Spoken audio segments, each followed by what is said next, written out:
آج ہم میر تقی میر کی جس غزل پر بات کریں گے اس کا پہلا شعر ہے: آنکھوں میں جی میرا ہے ادھر یار دیکھنا، عاشق کا اپنے آخری دیدار دیکھنا۔ آنکھوں میں جی ہونے کا مطلب ہے کہ بالکل ہی آخری وقت آ گیا ہے، یعنی مرنے والے ہیں، اور یار سے مراد ان کی اپنا دوست یا اپنا معشوق ہی ہو سکتا ہے۔ دیدار کہتے ہیں دیکھنے کو، آخری دیدار کا مطلب یہ ہے کہ تم مجھے آخری بار دیکھ لو۔ میر صاحب نے اپنے بعد آنے والوں کو بہت متاثر کیا۔ ان میں ایک نام فانی بدیونی کا بھی ہے، اور وہ اسی طرح کے شعروں سے کافی متاثر معلوم ہوتے ہیں۔ ان کی بڑی مشہور غزل ہے مالے سوز غم ہائے نہانی دیکھتے جاؤ، وہ تقریباً اسی سے ملتا جلتا ہے۔ لیکن ہم میر پر بات کر رہے ہیں تو اگر غور کریں تو میر کے ہاں ایک بہت ہلکا سا مانوی قسم کا لطف بھی نظر آتا ہے، یعنی آخری دیدار سے مراد یہ ہے، جیسا کہ آپ کو ابھی بتایا، کہ عاشق کی وہ کیفیت یا اس کا وہ وقت جب وہ اپنے معشوق کا آخری دیدار کر رہا ہے۔ عاشق کے آخری وقت میں معشوق اگر عاشق کی طرف منہ کر لے تو وہ عاشق کو اپنا آخری دیدار کرتے ہوئے دیکھ لے گا۔ اس یہاں پر بہت ہی خوبصورتی سے آنکھوں کا جو لفظ استعمال کیا ہے اور دیکھنا اس کا جواب نہیں ہے۔ اس کا دوسرا شعر ہے: کیسا چمن کے ہم سے اسیروں کو منع ہے، چاکے قفس سے باغ کی دیوار دیکھنا۔ اسیروں جمع ہے اسیر کی، اور اسیر کا مطلب ہوتا ہے قید ہونا یا قیدی ہونا۔ چاک، دیکھیے چاک کے ویسے تو کئی معنی ہیں، پھٹے ہوئے کو بھی چاک کہتے ہیں، جس کے اوپر کمہار جس چیز کو گول گھما کر اپنے برتنوں کو ایک مخصوص شکل دیتا ہے اس کو بھی چاک کہتے ہیں۔ لیکن یہاں ان کی مراد چاک سے وہ ایک گول چار دیواری ہے جو کہ کسی بھی کنویں کے گرد بنا دی جاتی ہے، احتیاط کے حوالے سے بناتے ہوں گے، تو وہ اس وقت اس کو انہوں نے یہاں پر اسی مقصد کے لیے اس کو استعمال کیا ہے۔ اس شعر کا تخیل تو بہت زبردست ہے اور اظہار کی برجستگی بھی کمال کی ہے۔ کیسا چمن کہہ کر ایک پورے جملے کا مفہوم ادا کر دیا ہے، اور ہم سے کہہ کر ایک پورا فسانہ بھی کہہ دیا ہے، اور خود کو دوسرے اسیروں سے الگ تھلگ بھی قرار دیا ہے۔ اب دوسرے مصرے میں مجبوری کو انتہا کے درجے پر پہنچایا کہ قفس میں چاک تو ہے اور اس چاک سے دیوار باغ بھی نظر آتی ہے، لیکن ادھر دیکھنے کی اجازت ہی نہیں ہے۔ حکم شاید یہ ہے کہ آنکھیں بند رکھو یا اس کی طرف اپنا منہ نہ کرو، رخ نہ کرو۔ اب چاکے قفس سے جھانک کر دیکھنے کو امیر نے اپنے ایک اور شعر میں بھی استعمال کیا ہے، وہ کافی بہت ہی خوبصورت ہے۔ شعر سن لیجئے آپ: کہ امیر اسیروں کو در باغ جو واہ ہو، ہے رنگ ہوا دیکھنے کو چا کے قفس بس۔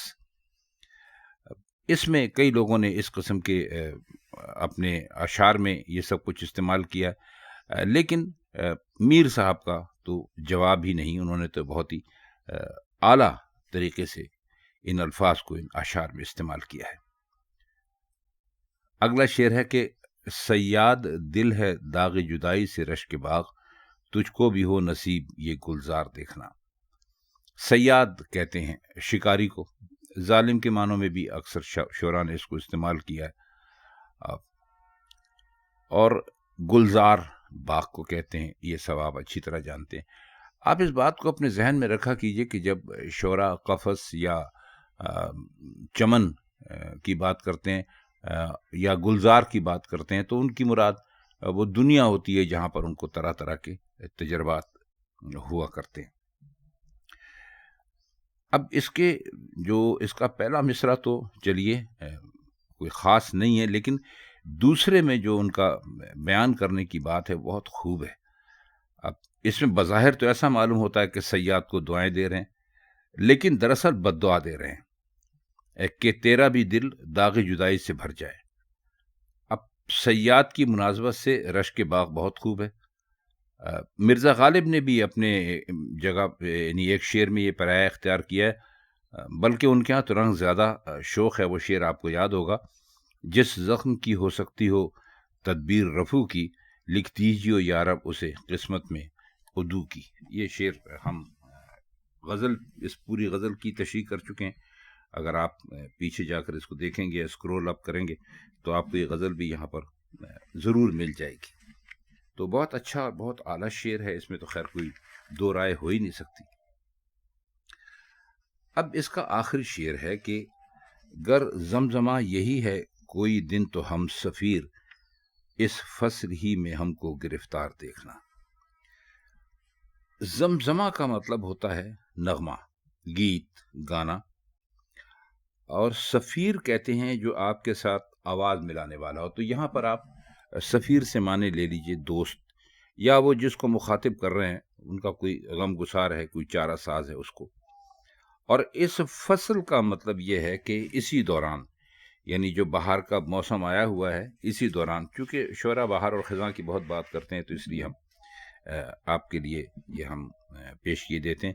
میر کو یہ مضمون بہت پسند تھا، اور وہ ساری زندگی اپنے جو شاعری کرتے رہے اس میں طرح طرح سے اپنے شعروں میں اس کو باندھتے رہے. اس شعر کے علاوہ بھی بعض اور شعروں میں بھی یہ مضمون انہوں نے بہت ہی خوبصورتی سے باندھا ہے. اور اس میں اگر آپ اس کا مطلب کرنے کے لیے بیٹھیں گے تو کوئی خاص اس کا مطلب تو نہیں ہے. مطلب وہ یہی بتانے کی کوشش کر رہے ہیں کہ اگر جس نے کہا ہے کہ گر زمزمہ یہی ہے، زمزمہ سے مراد ان کی یہاں پر گیت، ویسے تو معنی آپ کو بتلا دیے کہ گیت ہیں، لیکن اصل میں وہ یہ کہنا چاہتے ہیں کہ اگر یہی حالات رہے تو پھر یہ جو فصل آئی ہوئی ہے، فصل گل آئی ہوئی ہے، اس میں ہم بھی گرفتار ہو جائیں گے. گرفتار ہو جائیں گے مطلب یہ کہ ہم پر بہت زیادہ مصیبتیں اور بہت زیادہ مشکلات ہم پہ پڑ جائیں گی. تو شعر میں کوئی بہت زیادہ آپ یہ نہیں کہہ سکتے کہ بہت زیادہ انہوں نے کسی فلسفے کو بیان کیا ہے. میر کی شاعری میں ویسے بھی سادہ سادہ سی چھوٹے چھوٹے مصروں میں بہت خوبصورت باتیں کہی جاتی ہیں، لیکن وہ معنی خیز ہوتی ہیں. تو اس شعر کا اگر آپ مختصر سا مطلب کرنا چاہیں تو وہ یہی ہو سکتا ہے کہ اگر یہ مصیبتیں جو اس وقت ساری دنیا پر پڑی ہوئی ہیں اگر یہ جاری رہیں تو دوستو آپ یہ سمجھ لیں کہ ہم بھی ان میں عنقریب ہی پھنسنے والے ہیں. تو میر کی اس غزل کے یہ چند اشعار تھے جن کی مشکل الفاظ کے معنی اور شرح ہم نے آپ کی خدمت میں پیش کی. اگر آپ کو یہ غزل اچھی لگی ہو تو ہمارے چینل کو سبسکرائب کر دیجیے گا. تو آپ سے ملاقات ہوتی ہے میر غالب یا کسی اور شاعر کے کسی اور کلام کے ساتھ اگلی محفل تک. اب ہم چاہتے ہیں آپ سے اجازت. خدا حافظ.